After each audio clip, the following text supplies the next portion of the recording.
이번 전쟁을 통해서 가장 이제 무서운 점은 방공망이 없으면 이스라엘하고는 전쟁하는 것은 백전백패다. 너무나 중동 국가들한테는 위협적이기 때문에 촘촘한 방공망을 만들기 위해서라도 한국의 요격 미사일에 대한 관심이 높아질 수밖에 없는 상황이다. 그런 측면에서 중국이라는 지대공 미사일을 쓸 수밖에 없고 오히려 패트리어트보다 더 낫지 않을까. 지금 사우디 이외에 앞으로 이라크 쪽도 수입하겠다고 얘기를 하고 있는 것 같습니다. 한국 방산이 주목을 받는 가장 큰 이유는 역시 안녕하십니까. 네, 서강대 유로메나 연구소에서 현대 중동과 그다음에 이스라엘 정치 가르치고 배우는 서일광입니다. 네, 이란이 1980년부터 88년까지 이라크와 전쟁을 하지 않았습니까? 그 당시 이스라엘이 사실 이란 편을 많이 들어줬어요. 그러면서 이스라엘의 무기들이 이란 쪽으로 많이 들어갔을 것이고, 그 다음에 이란은 1979년 이란의 이슬람 혁명이 나기 전까지 이스라엘과 아주 좋은 관계를 유지하고 있었죠. 이스라엘은 이란의 원유를 수입하기도 했고, 이스라엘이 이란 내에 어떤 정보부 체계를 잡아준 것 준 적도 있고, 그 다음에 이란과 이스라엘이 군사 교류, 무기 교류까지도 많이 했었어요. 9년 전까지요. 그러면서 이란 내에 이미 이스라엘로부터 가져온 무기들이 많이 있었고, 그 다음에 이란 이라크 전쟁 중에도 이스라엘이 계속해서 이란을 지원해줬기 때문에 이런 무기들이 남아있을 것이고, 문제는 이제 이란이 국제 제재, 경제 제재를 계속 받아왔기 때문에 새로운 신무기를 도입하는 게 쉽지 않았습니다. 그렇기 때문에 그 당시에 줬던 그 아주 오래된 무기를 여전히 사용했을 가능성이 높다. 그렇게 이제 볼 수 있는 것입니다. 자, 이번 전쟁을 통해서 가장 이제 무서운 점은 방공망이 없으면 이스라엘하고는 이제는 전쟁하는 것은 백전백패다. 이스라엘의 어마어마한 공군력, 이미 이스라엘의 공군력은 세계적으로 알려져 있죠. 세계 7, 8위 정도 됩니다. 공군력 자체가. 그리고 이스라엘의 주력 그 군이 바로 공군이에요. 육군도 해군도 있지만 역시 이스라엘은 공군력을 바탕으로 하는 전술을 많이 사용해 왔습니다. 물론 여기에는 장단점이 있죠. 위에서 때리는 거는 한계가 있다. 결국 육군이 들어가서 지상에서 정리를 해야 되는데 그런 부분보다는 어쨌든 위에서 때리는 그런 방식을 많이 해왔기 때문에 그렇게 되는 이유는 이제 인명피해를 줄이는 어떤 그런 이유도 있겠습니다. 그래서 방공망에 대한 관심이 엄청 높아지지 않을까 그렇게 보고요. 뭐 튀르키예가 이미 그런 모습을 보이고 있는 것으로 보이고 UAE나 사우디도 방공망에 어마어마한 공을 들일 수밖에 없죠. 더군다나 후티, 이란 이런 탄도미사일 너무나 중동 국가들한테는 위협적이기 때문에 촘촘한 방공망을 만들기 위해서라도 한국의 요격 미사일에 대한 관심이 높아질 수밖에 없는 상황이다. 예를 들어서 미국 것도 살 수 있지만 미국 거는 비싸잖아요. 그러다 보니 우리 방산에 관심을 가질 수밖에 없죠. 한국 방산이 주목을 받는 가장 큰 이유는 역시 가격이겠죠. 가성비 좋다. 미국이나 유럽산. 기존에 뭐 무기 시장은 어차피 미국과 유럽이 주도를 했었죠. 그 가운데 이스라엘이 끼어들었고, 그 다음에 이제 우리가 끼어들고 있고, 최근에는 튀르키예라는 국가도 많이 들어오고 있고, 중국도 최근에 많이 생산을 하고 있습니다. 특히 이제 우리는 가격 외에도 공동 생산, 일부 기술 이전. 이게 지금 우리의 지금 가장 큰 장점이라고 할 수 있겠죠. 왜냐하면 특히 이제 중동 지역에 있는 국가들이 무기만 이제는 수입해서 사서 쓰는 것만 원하는 게 아니에요. 자체 생산을 원하고 있습니다. 자체 R&D도 원하고 있어요. 근데 우리 한국은 그게 다 되잖아요. 자체 생산 되죠. 자체 R&D 있죠. 그것을 또 시험해 볼 수 있는 장소도 있죠. 자, 그러다 보니까 중동 국가들은 우리 한국의 기술 이전 그리고 우리 한국의 그 유명한 국방과학연구원 이런 시설들 이런 조직이 어떻게 운영되고 있고 어떤 시스템으로 무기를 개발하고 있는지에 대한 이런 토탈 전체적으로 국방산업이 방위산업이 어떻게 만들어졌고 어떻게 발전돼 왔고 어떻게 앞으로 가는지 이런 부분에 대해서 상당히 관심이 높습니다. 그러다 보니까 이제 우리에게 요청을 하는 경우가 많고 우리는 거기에 대한 무기만 판매하는 것이 아니라 다른 방위산업 관련된 서비스를 제공할 수 있는 위치에 있기 때문에 한국에게 계속 러브콜이 들어온다고 볼 수 있겠습니다. 천궁2 역시 일단 성능이 너무 뛰어나요. 성능이 너무 뛰어나고 가격이 3분의 1입니다. 패트리어트에 비해서 3분의 1 정도밖에 안 되고요. 성능이 뛰어나다. 그리고 그 더운 사막 날씨에도 아무런 오류 없이 작동이 잘 된다는 점. 그렇죠. 그런 측면에서 우리가 청궁이라는 요격 지대공 미사일을 쓸 수밖에 없고, 이게 한국형 패트리어트라고 부르고 있는 걸로 알고 있습니다. 그래서 오히려 패트리어트보다 더 낫지 않을까, 저는 그렇게 생각해요. 그렇기 때문에 후티가 보내는 드론이라든지 순항 미사일, 탄도 미사일, 그다음에 이란이 쏠지도 모르는 이런 탄도 미사일, 기에는 너무나 좋은 미사일이 청궁이기 때문에 지금 뭐 사우디 이외에 앞으로 이라크 쪽도 이것을 수입하겠다고 얘기를 하고 있는 것 같습니다. 그래서 계속해서 한국형 요격 미사일 중동에서 인기를 끌 수밖에 없을 것 같습니다.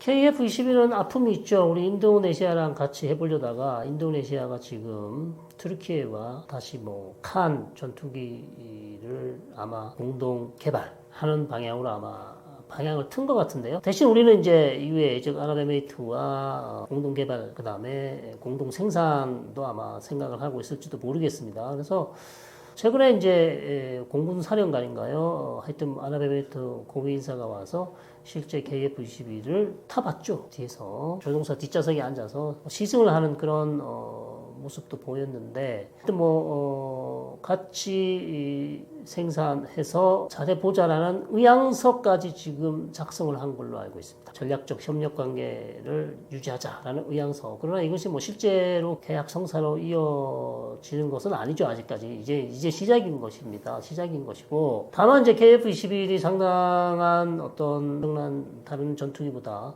뛰어난 능력을 보여주고 있기 때문에 이제 우리가 기대를 하고 있는 것인데, 아직 결정된 게 없습니다. 자, 이게 결정되려면요, 어떻게 결정될지 하면요, 대통령이 가셔야 돼요. 중동은 국방, 외교, 모든 이런 어떤 계약 성사를 위해서는요, 정상 외교가 있어야 됩니다. 정상 외교 없으면요, 가능성이 팍 줄어요. 그래서 이걸 빨리 추진하려고 한다면, 그리고 새 정부가 이거 우리 반드시 해야 되겠다라고 판단을 하셨다면, 대통령이 빨리 가셔서 아랍에미레이트 최고 통치권자를 만나서 악수하고 사인하셔야 됩니다. 이게 가장 빠르고 확실한 방법이에요. 외무장관, 국방장관 좋죠. 중요하죠. 그러나 한 방에 할 수 있는 방법은 역시 대통령이 직접 나서서 직접 챙기는 방법밖에 없습니다. 그래서 이거 우리 다 됐다고 지금 생각하시면 안 돼요. 아랍에미레이트, 사우디 돈은 많지만 이 사람들은 돈이 많기 때문에 얼마든지 자기 마음대로 하고 싶어요. 그리고 선택지가 너무 많아요. 경쟁자가 많잖아요. 그리고 최근에 사우디가 또 튀르키예 전투기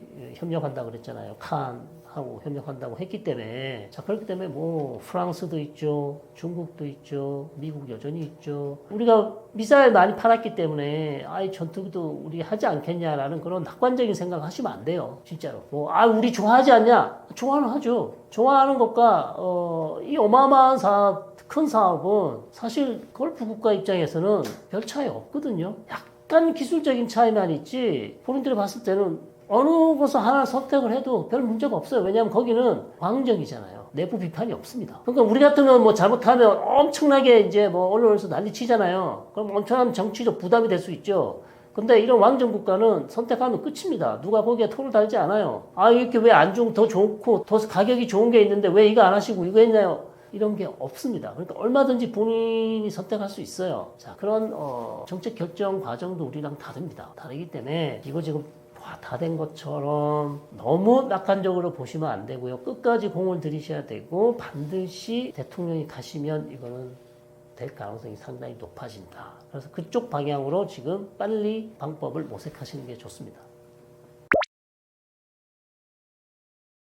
네, 제일 중요하죠. 노무현 정부 때를 빼고요. 노무현 정부 때 가장 중동을 많이 갔어요. 그리고 중동 국빈이 한국을 가장 많이 방문했습니다. 노무현 정부 때부터 지금까지, 윤석열 정부까지 치면, 윤석열 중간에 중단됐기 때문에 같이 묻기는 그렇습니다만, 그 이후에 노무현 정부를 제외하고 우리의 집권 당에서 그러니까 정부에서 대중동 정책을 많이 추진해 왔는데 기본적인 평가는 민주당 쪽에서 집권했을 경우 중동에 관심이 없었어요. 오히려 보수 쪽에서 집권했을 때 훨씬 중동이 많이 나갔습니다. 그렇다면 벌써 이제 걱정이 되시죠? 지금 걱정이 되시는데 관심 가지셔야 되고요. 그리고 외교부에도 우리가 대중동 정책의 기조, 그러니까 대중동 정책 방향 이런 매뉴얼이 있냐? 한국만의 대중동 정책의 어떤 흔들리지 않는 그런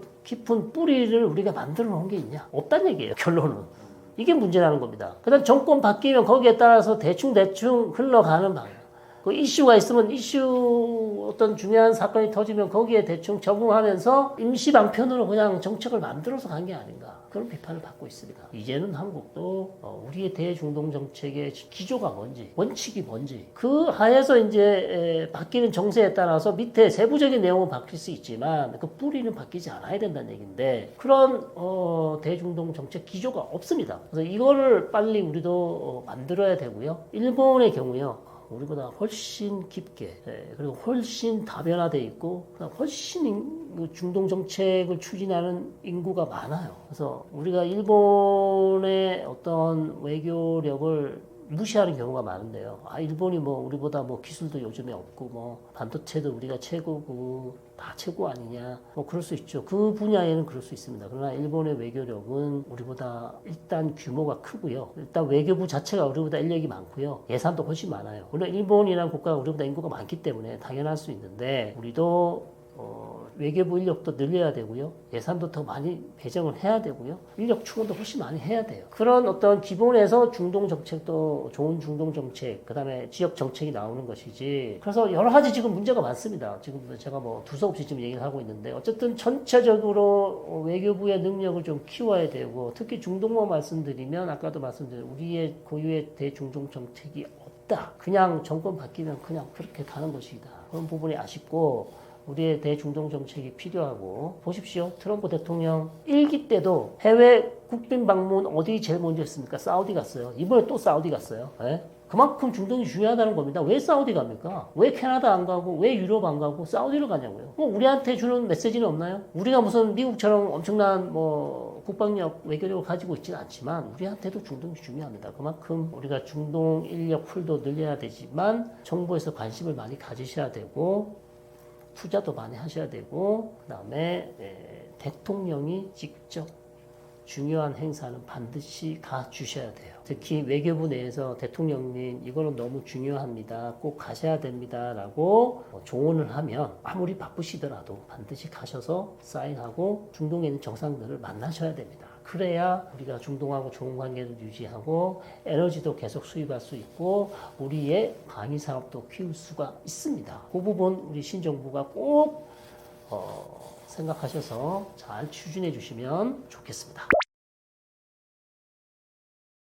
자, 이란과 이스라엘은 원래 이렇게 싸우게 된 지가 오래됐죠. 이번에 가장 크게 이제 싸운 건데요. 가장 큰 문제는 이제 이란이 핵무기를 개발한다고 이스라엘이 의심을 하고 있습니다. 이게 이제 한 2002년부터 시작이 됐고요. 그러면서, 사실 작년 전까지만 해도 작년에 이스라엘과 이란이 본토를 공격하는 두 차례 공격을 한 적이 있습니다. 그 전까지는 이란과 이스라엘은 사실 은밀하게 보이지 않는 전쟁이라고 그러죠. 그림자전, 뭐 이런 방식으로 뭐 대리 조직을 이용하거나 드러나지 않게 서로를 이제 공격하고 뭐 사보타지를 한다든지 서로의 영토에 침투해서 어떤 핵시설을 파괴한다든지 아니면 핵과학자를 암살하는 그러나 꼬리를 잡히지 않는 방식이었다면 작년부터는 이제 그림자 전쟁이 아니고요. 서로 완전히 영토를 미사일이나 전투기로 공격하는 방식. 작년에 2번을 했었고요. 그러나 작년의 방식도 올해 지금 일어난 방식과 다른 것은 올해는 훨씬 더 크게 그리고 12일 동안 싸웠기 때문에 작년과는 완전히 다른 전면전 양상의 전쟁이었습니다. 그래서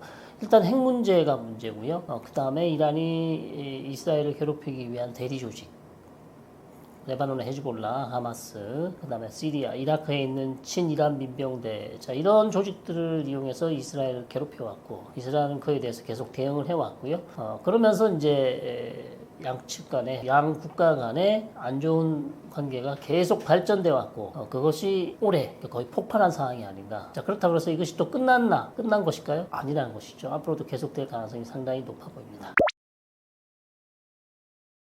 자, 트럼프는요, 이스라엘의 요청으로 사실 이란의 핵시설 3개를 그 유명한 뭐 슈퍼 벙커 버스터 BGU-57을 떨어뜨렸죠. 그러면서 이제 이스라엘을 도와주는 측면도 있었고, 또한 핵 협상에서 표착 상태에 빠진 상황이었어요. 그래서 더 이상 이란이 이 핵 협상에 진지한 태도를 보이지 않는다. 자, 그런 측면에서 트럼프는 그렇다면 우리가 무력 수단을 이용해서 이란을 압박해야 또다시 협상 테이블로 나올 것이고, 그리고 본인이 원하는 방식으로 이란이 핵 협상을 할 것이라는 그런 전제하에 이란을 압박하기 위해서 핵시설 3개를 타격을 했지요. 그러나 거기서 멈춘 이유는 이란을 여기서 더 몰아붙이면 자칫 잘못하다가 이란이 정권 붕괴가 일어날 수 있고, 이란 내 정권 붕괴는요, 그 정권 현 집권 세력을 대체할 수 있는 세력이 별로 없습니다. 그리고 이란은 인구가 9천만이에요. 그리고 중동 지역에 미치는 영향이 너무 크기 때문에 자칫 잘못하다가 이란이 제2의 이라크가 될 수 있고 제2의 시리아가 될 수 있습니다. 그렇게 되면 오히려 상황은 더 악화될 수 있죠. 중동 지역 정세가 훨씬 더 지금보다 더 불안정화될 수 있고, 이것은 결코 미국의 국익에 도움이 되지 않고 전 세계 경제에도 도움이 되지 않는다, 이런 생각을 했을 거예요. 그래서 이쯤에서 중단하고 이란을 다시 한번 협상 테이블로 나오라고 얘기를 하고 있습니다만, 다만 이란이 지금 이렇게 미국에게, 그 다음에 이스라엘에게 엄청난 군사적 공격을 받은 이후에 쉽사리 협상 테이블로 나올지는 잘 모르겠습니다. 그래서 아직까지 협상 얘기는 없고요. 자, 그러나 뭐 추후에 협상이 개시될 가능성은 뭐 여전히 있다고 봅니다. 자, 이란 입장에서는요, 휴전으로 가지 않는다면 이스라엘과 미국의 공격을 더 받을 수도 있고요. 특히 이제 미국은 이제 단발성으로 끝났지만 이스라엘의 경우 얼마든지 이란을 더 공격할 수 있고 더 많은 시설을 공습할 수 있고, 그렇다면 시간이 가면 갈수록 이란의 피해 상황은 더 늘어날 것이고, 자, 이란 국민들이 볼 때 지금까지 생각했던 강성대국 이란의 이미지는 이미 많이 망가졌단 말이죠. 그런 상황에서 이 전쟁을 더 끌어간다. 그렇다면 더 망가질 수밖에 없어요. 왜냐하면 방공망이 완전히 무력화된 상황에서 이스라엘의 전투기들이 테헤란 시내 영공을 마음대로 휘젓고 다니는, 자, 그런 상황이 계속되면 될수록 현 집권 세력의 정당성은 떨어질 수밖에 없고 국민들의 피해는 더 증가할 수밖에 없고, 물론 이란도 탄도미사일로 계속해서 이스라엘을 괴롭혔죠. 탄도미사일이 한 600발을 쐈는데요. 그중에 한 50발 정도가 지금 민간인 피해가 났습니다. 그래서 서로 주고받는 것은 있지만 이란의 공격보다는 이란의 피해가 훨씬 크다. 자, 그래서 이쯤에서 휴전으로 갈 수밖에 없는 이란의 상황. 이란 역시도 상당히 절박하게 휴전을 원했던 것으로 보입니다. 물론 겉으로는 전혀 그런 얘기를 하고 있지는 않지만 내부적으로는 휴전으로 가는 것이 당시 상황에서는 가장 최선의 선택이었다, 이렇게 이제 보는 거죠. 자, 이란 이스라엘 간의 전쟁이 12일 동안 지속되고 있었고, 미국도 이 전쟁에 참전을 했지만 주변 아랍 국가들 그리고 중동에서는 별다른 움직임이 없었어요. 자, 가장 큰 이유는 사실 이란 문제에 대해서 다른 걸프 국가나 사우디나 UAE나 뭐 이집트나 이런 국가들이 직접 개입할 이유는 별로 없습니다. 왜냐하면 이란이라는 국가가 이런 순니 걸프 국가들하고 그렇게 사이가 좋은 것도 아니고요. 이 전쟁에 걸프 국가들이나 다른 아랍 국가들이 참전할 이유가 별로 없는 것이죠. 본인의 문제들이 아닌 거예요. 자, 그런 상황에서 오히려 이 국가들은 이 전쟁 때문에 피해를 입는다고 생각합니다. 왜냐하면 중동 정세의 불안정은 이 걸프 국가나 이집트나 이런 국가들이 원했던 어떤 관광 사업, 그 다음에 메가 프로젝트, 국가가 주도하는 엄청난 그 대규모 사업들이 오히려 타격을 받을 수 있거든요. 그래서 오히려 또 이란이 미국으로부터 공격을 받은 이란이 보복 공격으로 걸프나 아니면 걸프 국가의 정유시설을 공격할 수도 있다는 그런 걱정도 또 있지 않았습니까? 자, 그런 측면에서 오히려 아랍 국가들이나 주변 중동 국가들은 미국과 그다음에 이스라엘과 이란이 빨리 전쟁을 끝내줬으면 좋겠다. 실제로 외교적으로 많은 노력을 했죠. 그래서 이란과 이스라엘, 그다음에 미국과 이란 간의 휴전을 중재한 국가는 까다로운 국가입니다. 그렇듯이 중동 국가들은 이 전쟁에 관심이 없고요. 왜 이렇게 싸워야 되냐, 오히려 이해를 하지 못하고 협상으로 얼마든지 이란의 핵 문제를 풀 수 있는데 이렇게 무력을 써서 싸워야 될 이유가 뭐가 있는가, 이렇게 생각했을 것이고, 또 한편은요, 사실 걸프 국가가 가장 두려워하는 국가는 이란이거든요. 이란의 어마무시한 재래식 무기, 거기에다가 이란이 만약에 핵탄두를 갖게 된다면 걸프 국가가 느끼는 공포감은 어마어마할 것입니다. 그래서 오히려 잘됐다, 이 기회에 이스라엘이 이란의 어떤 핵 능력을 그냥 무력화시켜 줬으면 좋겠다, 속마음은 이거예요. 근데 겉으로 이 마음을 표현하기는 어렵죠. 왜냐하면 이스라엘은 어쨌든 이란을 선제 공격했기 때문에, 그리고 걸프 국가의 자국민들이 다 이스라엘을 안 좋아하기 때문에요. 그런 표현을 겉으로 내는 것은 정권에 도움이 되지 않기 때문에, 그러나 속마음은 아마도 그랬을 것이다, 이렇게 이제 추정해 볼 수 있겠습니다.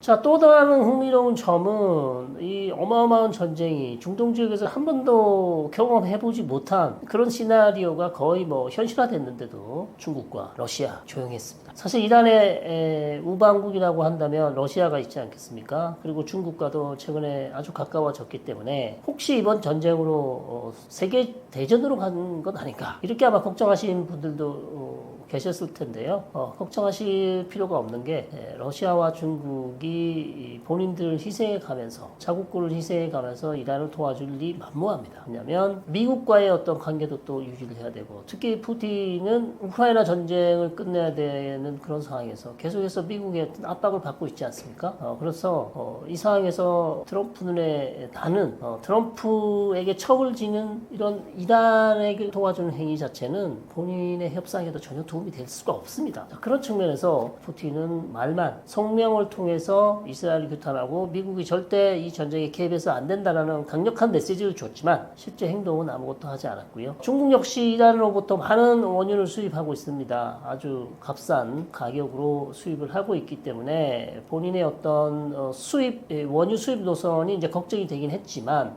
그렇다고 이 전쟁에 지금 중국이 이란을 도와서 적극적으로 도와서 어떤 전세를 바꾸겠다? 그럴 이유가 없는 것이죠. 그럴 필요도 없는 것이고, 이건 중국 역시도 또 미국과의 어떤 여러 가지 추후에 협상을 해야 되는 상황에서 이란을 도와줄 생각이 없었던 것입니다. 그러다 보니 이란은 사실상 외롭게 혼자서 지금 이스라엘과 계속 싸울 수밖에 없는 그런 상황이었습니다.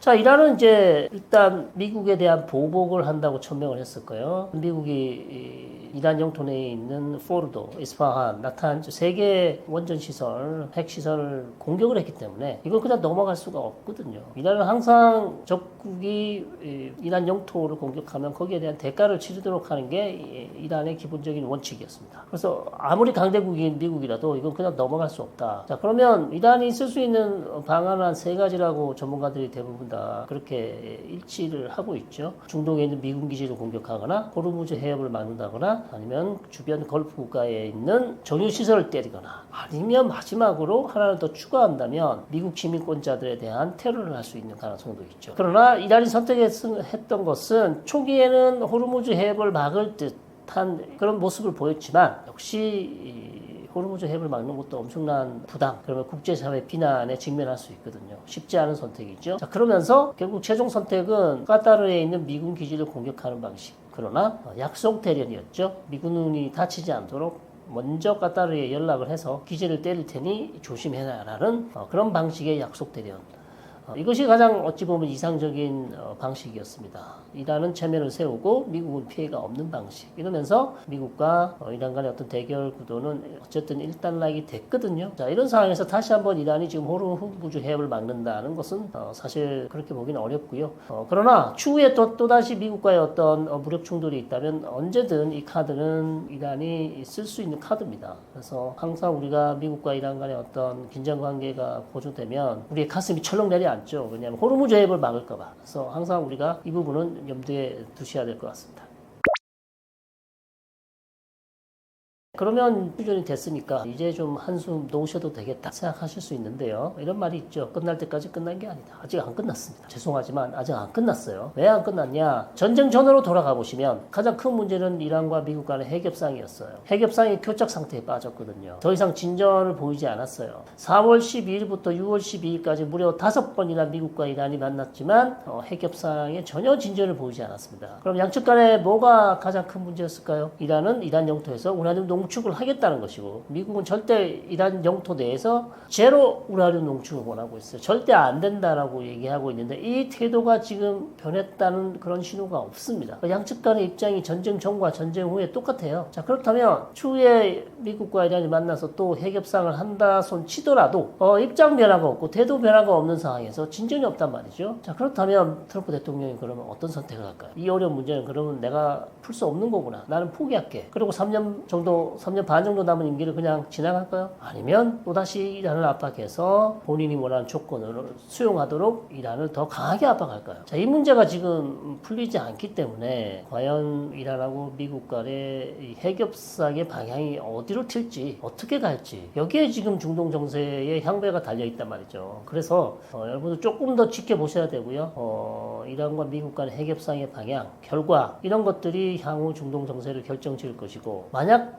최악의 상황을 상정을 한다면요. 다시 한번 이스라엘이 이란을 공격할 가능성은 충분히 있다. 특히 이란이 이제 파괴된 핵시설을 다시 재건을 한답시고 인력들을 투입해서 원전을 재건하거나 그 다음에 지금 행방이 묘연한 400kg 정도 되는 고농축 우라늄을 가지고 다시 핵활동을 한다는 징후가 보인다거나 어쨌든 미국과 이스라엘 판단하에 이란이 상당히 적극적인 핵활동을 한다라는 징후가 포착되면 이스라엘이 다시 한번 그런 활동을 봉쇄하기 위해서 얼마든지 전투기를 출격시킬 가능성이 있다. 특히 이제 트럼프 대통령이 승인을 해준다면요. 자, 그럴 가능성이 여전히 남아있기 때문에 아직도 불안합니다. 그래서 계속 지켜봐야 되는 그런 상황입니다.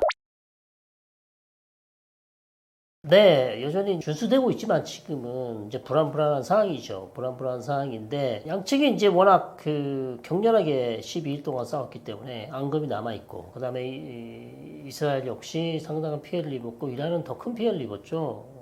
지금 나오는 보도로는 이란의 사망자가 거의 1000명에 가깝습니다. 이스라엘은 한 20여 명 이렇게 사망자가 나왔는데 문제는 이제 본질적인 문제가 이제 해결이 안 됐다는 거죠. 이스라엘 측 판단은 이란이 마음만 먹으면 핵무기를 개발할 수 있는 기한을 많이 지연시켰다. 전쟁 전에는 한 3주에서 한 달 정도면 핵탄두를 만들 수 있는 시간. 그러나 지금은 이스라엘 입장에서 이스라엘 판단으로는 최소 1년에서 2년까지 지연시켰다라고 보고 있습니다만 다만 이 상황에서 이란이 어떤 태도를 보이느냐 거기에 지금 모든 게 달려있죠. 이란은 오히려 지금 본인들이 보관했을 것으로 보이는 400kg 정도 되는 고농축 우라늄을 가지고 핵 활동을 다시 할 수가 있어요. 예컨대 이란이 국제사회에 신고하지 않고 국제사회에 알려지지 않은 어떤 핵시설에서 다시 한번 이 60% 이상 농축된 우라늄을 90%까지 올릴 수도 있고요. 자, 90%가 올릴 수 있으면 이미 벌써 무기화할 수 있는 수준이죠. 자, 그런 활동을 만약 미국과 이스라엘이 포착을 했다. 가만두지 않겠죠. 그런 상황입니다. 그래서 그런 활동 외에도 또 다른 이란이 핵 관련해서 의심스러운 활동을 했다라는 징후가 포착된다면 그것이 너무나 중요한 상황이다. 중대한 사안이다 라고 판단되면 이스라엘은 또다시 이란의 어떤 시설을 공격할 가능성이 있습니다. 그렇다면 이제 휴전이 깨지면서 다시 한번 두 국가 간의 어떤 무력 충돌로 갈 수 있고 다만 여기에는 이제 트럼프 대통령의 재가가 있어야 된다. 트럼프 대통령은 여전히 휴전이 잘 준수돼야 되고 이 정도로 해서 마무리 짓고 싶은 거죠. 그러나 트럼프 대통령도 똑같은 딜레마예요. 이란이 핵협상에 나와야 되고요. 핵협상에 진전이 있어야 지금 종전, 어떻게 보면 휴전, 불안한 휴전 상황을 계속 유지할 필요가 있는 것이지 아무런 이란과의 핵협상에 진전이 없다? 그럼 트럼프로서도 상당히 답답한 상황이 될 수 있습니다. 네, 바로 이런 태도가 지금 상당히 위험하다는 이유죠. 핵활동 중단 없다. 다시 말씀드리면 우라늄 농축을 계속 하겠다는 얘기고 그것뿐만 아니라 아주 포괄적인 내용이죠. 여기는 단순히 그냥 우라늄 농축을 계속 하겠다는 것보다 더 큰 의미죠. 핵활동. 그러니까 파괴된 원전 시설, 핵시설 다시 지을 수도 있는 거고요. 아주 포괄적인 모든 핵과 관련된 행동을 우리는 다 하겠다는 겁니다. 기존에 하던 대로. 자, 그렇다면 이런 핵활동, 포괄적인 핵활동은 결국 시간이 지나면요, 미국과 이스라엘의 어떤 그어놓은 어떤 금지선을 넘을 가능성이 높다는 얘기입니다. 말씀드린 것처럼 고농축 우라늄을 가지고 무기화할 수도 있는 것이고, 그 다음에 계속해서 새로운 핵시설을 지을 수도 있는 것이고, 그 다음에 파괴되는 핵시설을 재건하려는 모습을 보일 것이기 때문에, 자, 그렇다면 이란에 있던 이런 새로운 핵활동을 이스라엘과 미국이 자시할 수 있겠냐는 거죠. 그렇기 때문에 다시 한번 만약에 이란이 핵활동을 포괄적인 핵활동을 재개한다면 무력 충돌로 갈 가능성이 높고, 자, 이란 입장에서는 처음부터 본인들의 마지막 자존심, 우라늄 농축은 우리는 절대 포기할 수 없다 얘기해 왔고요. 거기에 더해서 우리는 핵활동 자체를 본인들의 어떤 고유 권리라고 보고 있기 때문에 아무리 미국과 이스라엘이 군사적 압박, 외교적 압박을 통해서 우리의 권리를 빼앗으려 하더라도 우리는 절대 우리의 권리를 포기하지 않겠다는 입장을 계속 저항의 뜻을 밝히는 것이죠. 그래서 이란 입장에서는 지금 외부 적, 즉 미국과 이스라엘의 공격에 굴복하는 모습을 보여줘서는 안 되죠. 그래서 핵활동을 포기하겠다, 우라늄 농축을 포기하겠다, 이런 내용을 공개적으로 밝히기는 현재로서는 어렵습니다. 그러나 이제 협상을 통해서 이것이 이제 어떤 타결점, 해결점을 찾는다면 또 모르겠지만 아직 협상이 진행되지도 않았기 때문에 현 입장에서는 이란은 계속해서 저런 강한 메시지를 내보내고 있습니다. 자, 이란이 한 발 물러선다 할 수 있는 유일한 것은 3.67% 우라늄 농축을 계속 주장해 왔는데요. 그걸 포기하는 거죠. 과연 근데 이란이 그걸 포기할 수 있을까요? 제 생각에 어렵지만 만약에 포기를 한다면 이란은 미국과 새로운 핵협정을 체결할 수 있을 겁니다. 그러니까 오바마가 했던 JCPO의 이란 핵협정보다 이란에게는 상당히 불리하죠. 왜냐하면 오바마 때는 3.67% 정도는 허용을 해줬단 말이죠. 근데 이번에는 트럼프와 이란 정부에서는 완전히 우라늄 농축을 안 하겠다 라는 것을 이제 선언을 해야 되기 때문에 이란 입장에서 상당히 불리할 수 있습니다. 그러나 미국과의 어떤 대탕트를 통해서 경제 제재 해제를 가져올 수 있고요. 그다음에 국제사회의 어떤 투자도 받을 수 있고요. 새로운 이란으로 만들 수 있겠지만 가장 이란이 이제 우라늄 농축을 포기하지 않으려는 이유는 역시 이란이 핵문턱 국가, 즉 마음만 먹으면 한 달 내에 핵탄두를 만들 수 있는 수준을 유지하려고 해요. 이것이 본인의 정권 안정을 위해서 그렇다고 생각하는 겁니다. 왜냐하면 사담 후세인이나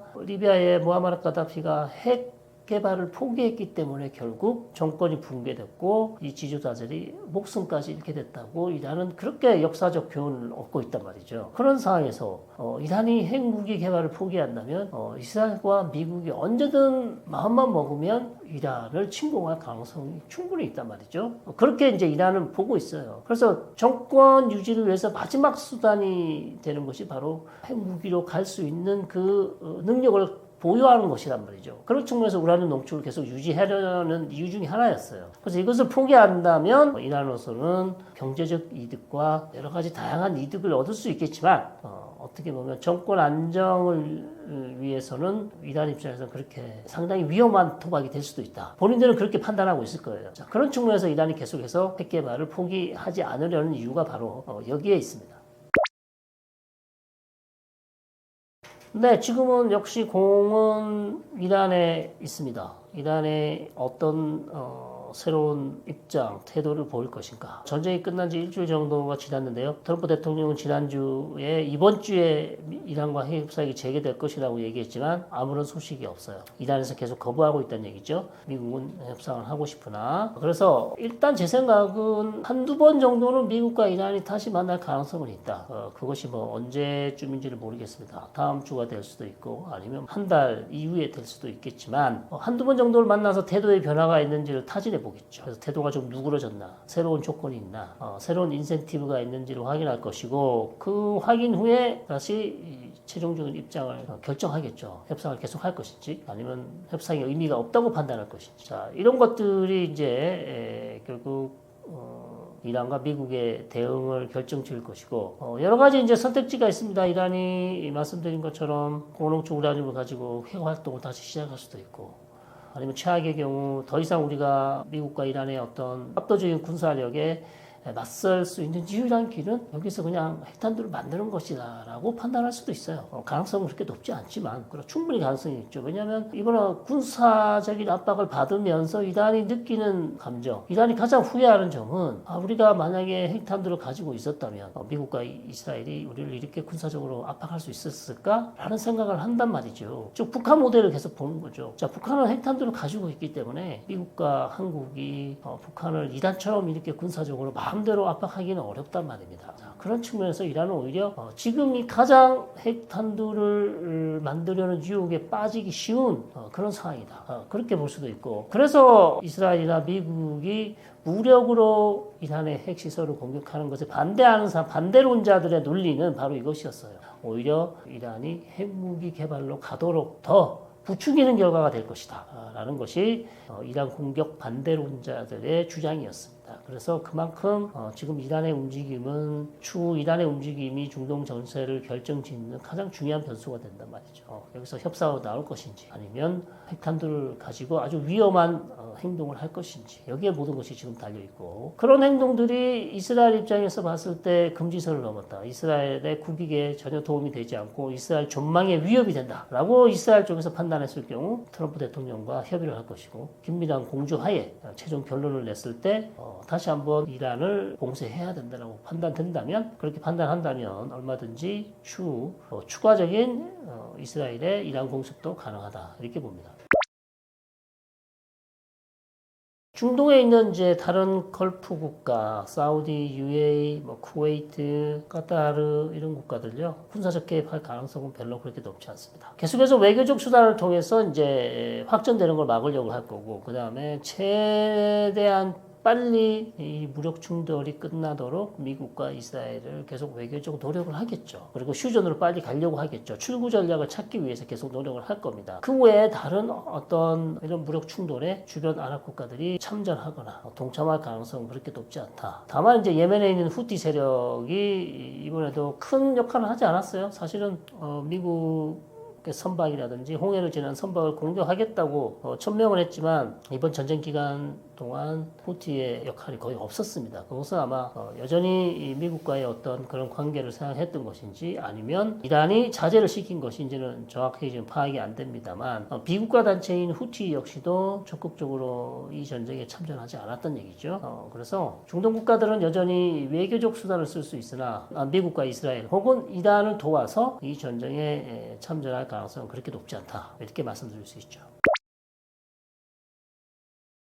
네, 중동 지역에 어쨌든 지역이 불안정해지고 무력 충돌이 계속 증가하면, 늘어나면 걸프 국가들이 느끼는 공포감이 계속 커지죠. 그러다 보면 우리도 무기를 더 사야겠다, 국방력을 튼튼히 해야겠다.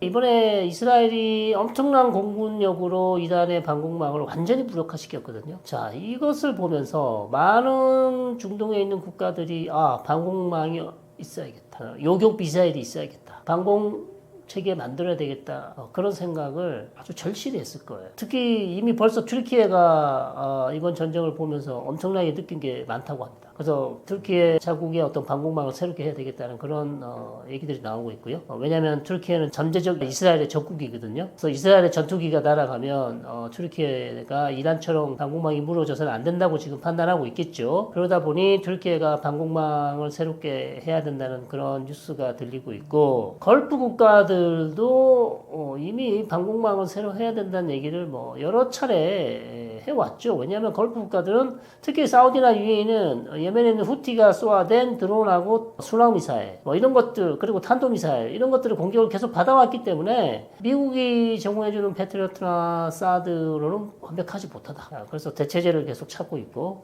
그러다 보니까 이제 우리 한국의 무기들도 계속해서 이제 중동 지역에서 러브콜을 받는 거죠. 그러면서 이제 우리의 수출이 계속 증가하고 있는 상황. 그래서 그러니까 중동 지역의 어떤 정세 불안정이 우리에게 엄청난 이득을 준다라고 이렇게 이제 얘기하면 안 되겠죠. 그런 식으로 접근하시면 안 되고, 어쨌든 중동 지역의 안정화, 우리가 중동 지역에 무기를 많이 제공해 줄 수 있지만 또 한편으로 우리가 노력해야 되는 건요, 한국이 분쟁 지역에 무기만 파는 무기상, 옛날에 어떤 이스라엘 같은 그런 이미지가 만들어지면 안 됩니다. 자, 그거는 어떻게 해야 될까요? 적극적으로 중동 분쟁에 우리도 중동 분쟁이 해결될 수 있도록 어쨌든 무력 충돌이 최소화될 수 있도록 그런 외교적인 노력을 계속 해야 돼요. 그러니까 외교부에서 계속 성명도 내고요. 그 다음에 중동 문제 어떤 해결을 위한 국제회의가 있잖아요. 가서 적극적으로 참여를 하고요. 그런 모습을 좀 보여줘야 평화를 유지하기 위해서 영내 평화를 유지하고 지키기 위해서 한국이 외교적인 노력도 엄청나게 하고 있다. 무기만 팔아서 전쟁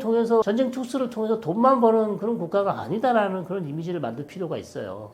그런 부분에서 우리 외교부나 정부에서 상당히 좀 신경을 써줬으면 좋겠습니다. 왜냐하면 계속 뭐 무기만 팔고 무기만 판다. 전쟁 통해서 돈만 벌어가는 국가 아니냐. 이런 이미지는 상당히 우리 지금 한국의 대외 이미지를 갉아먹을 수 있거든요. 그래서 그것을 상쇄할 수 있는 유일한 게는 제 생각에는 영내 중동 지역 평화 유지를 위해서 한국이 무기만 파는 게 아니라 어떤 전쟁에 피해를 입은 사람들을 도와준다든지 가자 지구에 있는 사람들이 어려운 상황에 있기 때문에 우리가 경제 지원을 한다든지 그 다음에 지금 이란에 거의 민간인이 1000명 이상이 죽었기 때문에 또 이란의 어떤 재건을 위해서 부서진 학교를 짓는다든지 여러 가지 이런 부분에 대해서 우리가 조금 경제적 지원을 하는 방향. 그래서 새롭게 우리 한국이 재건에도 상당히 적극적으로 참여하면서 영내 안정에도 중요한 역할을 한다는 이미지를 만들 필요가 있다는 것입니다.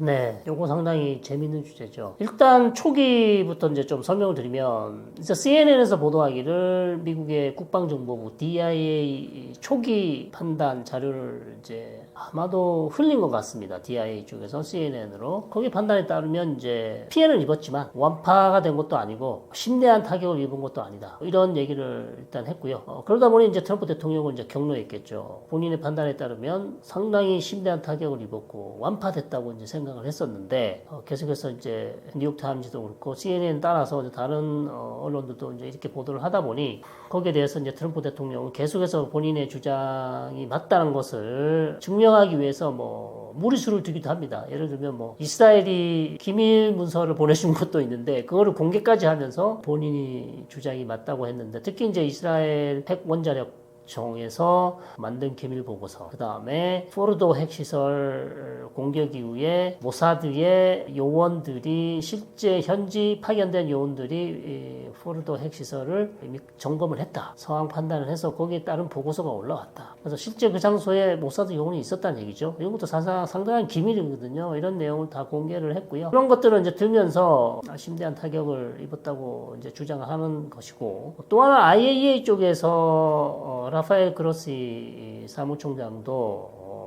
심대한 타격을 입었다고 얘기는 해요. 그러나 완파됐다고는 얘기를 하지 않습니다. 심대한 타격을 입었다고 얘기를 하고 있고 이란 쪽에서도 본인들도 타격을 입었다고 해요. 심대한 타격을 입었다 얘기는 했으나 뭐 완전히 뭐 파괴됐다 이런 얘기는 하지 않습니다. 그래서 여러 가지 설이 있어요. 근데 중요한 것은 이란 본인들도 심대한 타격을 입었다고 얘기를 하고 있어요. 타격을 입었다 얘기하고 있는 부분을 좀 주목을 하셔야 될 것 같고 흥미로운 점은 근데 DIA 초기 보고서가 왜 그러면 별 타격을 입은 것 같지 않습니다 라는 작성했을까 여기에 대한 어떤 해설이 있는데 이스라엘 측 해석은요 DIA 보고서는 기본적으로 감청을 해서 보고를 한 것 같다는 얘기죠. 감청을 했다는 얘기는 이란 정부 내 관리들이 포르도 핵시설이 지금 어느 정도 타격을 입었는지 빨리 점검해서 보고서를 올려라 그런 명령을 받고 가서 이제 살펴보니 실제로는 큰 타격을 입었는데 정부에 보고할 때는 그렇게까지 얘기하지 않는 게 좋겠다라는 판단했을 경우 그러면서 전화통화를 하면서 보고를 했는데 그 전화통화를 아마도 DIA 쪽에서 감청을 했을 것이다. 근데 그 보고서는 정부에게 이제 잘못된 헛보고서죠. 왜냐하면 허위 보고서라고 할 수 있겠죠. 왜냐하면 실제는 많이 파괴됐는데 그렇게 보고했다가 문책을 받을 수도 있다는 생각을 했을 수도 있다는 거예요. 그래서 오히려 축소 보고했을 가능성이 있다라는 게 이제 이스라엘 측 주장입니다. 그래서 전체적인 큰 그림을 결론을 짓는다면요. 심대한 타격을 입었으나 완파되지는 않았을 것이다. 이 정도로 아마 결론을 지을 수 있을 텐데요. 대부분의 전문가들이 뭐라고 하는지 아십니까? 현장에 가서 봐야 된대. 아무리 인공위성으로 보고 뭐로 해도 정확하지 않답니다. 현장에 가서 눈으로 확인하기 전에는 정확한 피해 정도는 아무도 알 수 없답니다. 뭐 중국은 아무래도 이란으로부터 이제 원유 수입을 계속 해왔고요. 거의 80% 이상이 이란이 중국에게 수출을 했던 것으로 보이는데, 이유는 이제 이란은 이제 미국의 제재를 받고 있고 원유 수출을 못하게 돼 있죠. 바이든 때부터 계속 이 부분은 눈 감아주고 있었고, 중국은 시세보다 훨씬 저가에 이제 이란으로부터 원유를 사오니까 굳이 뭐 다른 수입처를 찾을 이유가 없었죠. 그래서 계속 수입을 하고 있었고, 자, 그런데 만약에 지금 호르무즈 해협이 봉쇄되거나 이란의 어떤 정유 시설이 타격을 받잖아요. 그러면 중국은 사실 수입처를 새로 찾아야 되는 것이고 비용도 더 올라가겠죠. 그러나 이번에 이스라엘이 이란의 정유 시설을 일부 공격을 했으나 완파하지는 않았어요. 완전히 정유 시설을 공격하지는 않았습니다. 그것은 이제 이란의 마지막 남은, 어떻게 보면 이란 경제를 살릴 수 있는, 그리고 유지해주는 마지막 그 산소 마스크라고 할 수 있는 정유 시설은 남겨뒀습니다. 남겨뒀기 때문에 추후에 조금 부서진 시설은 다시 재건을 해서 중국에게 수출할 수 있을 것으로 보이고요. 외교적으로는 뭐 중국이 할 수 있는 게 별로 없었기 때문에 사실은 그렇게 큰 타격을 입었다고 생각하지 않습니다. 경제적인 타격이라고 볼 수 있겠고, 다만 이제 중국이 살 수 없는 것은 오히려 러시아로부터 또 살 수 있기 때문에 그렇게 저는 중국이 어떤 타격을 입었을까 그렇게 생각하지는 않습니다. 오히려 가격 측면에서 러시아로부터 사는 가격은 조금 더 비싸겠죠. 그러나 그거 외에는 중국이 달리 크게 큰 타격을 입었을 것 같지는 않습니다.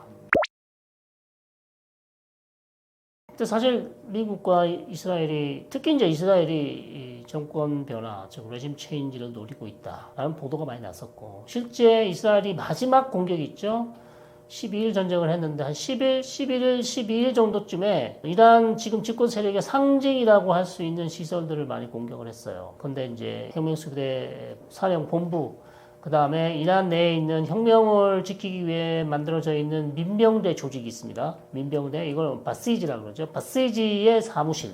그 다음에 이란 내 정치범을 수용하고 있는 엘빈 수용소. 정치범 수용소를 이제 공격을 한 것인데, 이런 것들이 결국 이란의 어떤 정권 변화, 즉 정치범으로 잡혀 있는 사람들이 이제 수용소를 공격하고 많이 풀려날 것이고, 그런 사람들이 다시 이제 반정부 시위를 일으키게 되지 않겠느냐. 완전히 이제 본인의 아전인수격, 아주 낙관적인 생각을 했겠죠. 그런 측면에서 어쨌든 마지막이라도 이란의 어떤 정권 변화를 기대하는 측면에서 그런 상징적인 시설들을 공격을 했지만 그럴 가능성은 높지 않고요. 왜냐하면 이란의 어떤 정권 정치 시스템이 그렇게 호락호락하게 무너질 그런 시스템이 아니에요. 그리고 어떤 정권 실세가 죽으면 바로바로 갈아채울 수 있는 엄청난 인력이 있기 때문에, 국방부 장관이 죽는다거나 아주 중요한 요직에 있는 사람이 죽으면 바로바로 갈아채웁니다. 물론 엄청난 카리스마와 중요한 영향력을 발휘하는 인물이 죽으면 그 사람을 대체하기는 힘들겠죠. 그만큼 뛰어난 능력을 가진 사람이 많지 않기 때문에. 그러나 얼마든지 그 자리를 채울 수 있는 사람들은 충분히 있고, 그 다음에 여전히 이 보수 강경 혁명 집권 세력이 유지되는 것이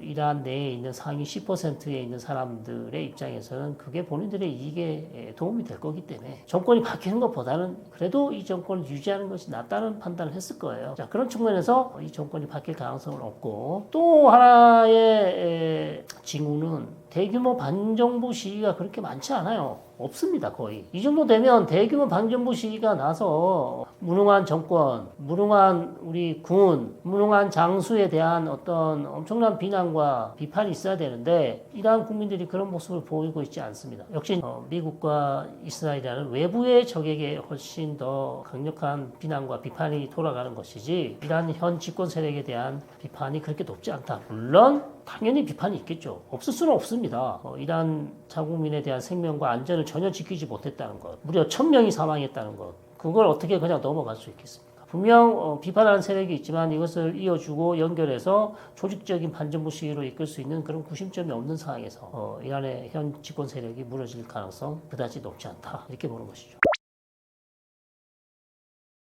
그렇게 될 수밖에 없을 것 같습니다. 여전히 뭐 이란이 선택할 수 있는 선택의 폭은 좁다. 중국과 러시아밖에 없고요. 거기에 이제 북한이 들어가 있죠. 그래서 이 4개국을 우리가 이제 저항의 축이 아니라 이란이 중동 지역에 많이 키워왔던 대리 조직을 우리가 저항의 축이라 불렀죠. 레바논의 헤즈볼라, 하마스, 시리아, 이라크의 친이란 민병대, 예멘의 후티 세력까지 이게 다 이란의 저항의 축이었다면 최근 이란, 중국, 러시아, 북한까지 넣어서 이 4개국이 반미 전선을 형성하고 있잖아요. 반서방. 이 세력들을 우리가 불러서 미국의 하나의 좀 보수적인 싱크탱크가 이 4개 국가를 묶어서 격변의 축이란 용어를 만들었어요. Axis of Turmoil이라는. 그래서 제가 이분들이 한국을 방문했기 때문에 몇 분 이 연구소 사람들과 얘기를 해본 적이 있는데 이 사람들이 가장 궁금한 거는 이란, 중국, 러시아, 북한의 이 긴밀한 공조 관계가 이란 핵 문제나 아니면 중요한 어떤 변곡점을 맞으면 다시 해체될 것인가 아니면 이 4개 국가의 어떤 긴밀한 군사, 외교 공조가 앞으로 쭉 갈 것인가 여기에 관심이 많았어요. 근데 이 사람들의 결론은 계속 간다는 거예요. 결국 이란, 중국, 러시아, 북한까지요. 계속해서 반미 전선을 형성하면서 최근에 나오는 뭐 글로벌 사우스라든지 아니면 브릭스라든지 어떤 미국 중심의 어떤 국제 질서에 대체할 수 있는, 대항할 수 있는 새로운 여러 가지 조직들을 이끌어 가고 있는 이 4개 국가가 앞으로도 반미 전선을 형성해서 계속 나가게 될 것이다. 그러나 이번 전쟁에서 봤듯이요. 정말 중요한 순간에 이런 국가들의 어떤 긴밀한 공조가 이루어지고 있지는 않다. 군사적 원조도 없었고요. 전쟁에 직접 참여해주지도 않고요. 엄청난 무기를 지원해주지도 않고요. 그런 측면에서 플랫폼은 갖춰져 있지만 실질적인 내용을 보면 아직까지는 그렇게 중요한 변수가 될 것까지는 않지만 향후 예를 들면 러시아에다가 이란이 중요한 드론을 많이 줬잖아요. 우크라이나 전쟁에 정말 러시아가 잘 써먹은 이 샤히드라는 드론 이게 북한에도 갈 수도 있단 말이죠. 사실은 러시아를 통해서 가든지 그렇죠? 자 그런 측면. 그래서 이 4개 국가 간의 어떤 군사 어떤 협력은 우리한테도 상당히 위협이 될 수 있다. 특히 이제 북한이 이러한 이란과 러시아의 어떤 최신 무기라든지 기술들을 도입한다면 우리에게도 상당히 위협이 될 수 있기 때문에 우리도 상당히 이 부분을 주목해서 봐야 되지 않냐. 네, 그렇게 생각합니다. 자, 국제사회가 할 수 있는 일이 별로 없어요. 특히 이제 미국이 적극적으로 주도해서 지금 이란 핵 문제를 풀려고 하고 있기 때문에 유엔 쪽에서도 특별히 할 수 있는 게 없고 IAEA 쪽에서도 특별히 이제 미국의 어떤 제가가 없으면 사실 단독으로 이란 문제 해결을 위해서 노력할 수는 없죠. 그런 상황이기 때문에 결국 유엔이나 IAEA도 이란 핵 문제 해결을 위해서는 조금 군사적 수단보다는 외교적으로 갈 수 있는 그런 길을 해법을 만들기 위해서 노력을 해야 될 텐데요. 그러나 지금 트럼프 대통령이 저렇게 단독으로 적극적으로 그다음에 자기 중심적으로 지금 문제를 해결하고 있기 때문에 사실상 국제사회가 할 수 있는 것은 그렇게 선택할 수 있는 길은 그렇게 많아 보이지 않아요. 많아 보이지 않는 게 현실이고 유엔이나 특히 뭐 유엔에서 지금 할 수 있는 것도 특별히 없죠. 그래서 미국이 어떤 중요한 유엔에게 요청을 한다든지 유엔에게 요구를 하면 안보리를 개최한다든지 이런 문제를 해결할 수 있겠지만 그렇지 않고서야 미국이 찬성하지 않는다면 안보리 결의안도 그렇게 쉽지 않기 때문에 사실상 국제사회는 별 할 수 있는 수단이 없다. 그러나 다만 우리가 그럼에도 불구하고 계속해서 목소리를 내야 되겠죠. 무력 충돌을 자제하고 이란과 미국이 어떤 외교적 해법을 찾을 수 있는 길을 계속해서 외부에서라도 목소리를 높이는 방법. 그거 말고는 다른 방법이 없습니다. 네, 중동 관심도가 높아지고 있습니다. 전쟁, 그다음에 에너지 수급, 우리에게는 너무나 중요하죠. 그래서 말씀을 드릴 필요도 없이 중동은 너무나 중요한 곳이기 때문에 계속 관심을 가지셔야 되고요. 너무 낙관적인 것도 안 되고 너무 부정적인 것도 안 됩니다. 네, 그래서 좀 냉철한 판단이 필요한 시점이고 다만 이제 전쟁이 끝났다고 생각하시면 안 될 것 같습니다. 아직도 불안한 부분이 남아있고 해결되지 않은 부분이 있기 때문에 계속해서 관심을 가지시고요. 우리 이 채널도 중동 부분 계속 찍고 있습니다. 여러분 떠먹여주는 TV 관심 가져주시고 제가 운영하고 있는 헬로메라 유튜브로 오시면 따끈따끈한 중동 소식도 전해드리고 있습니다. 고맙습니다.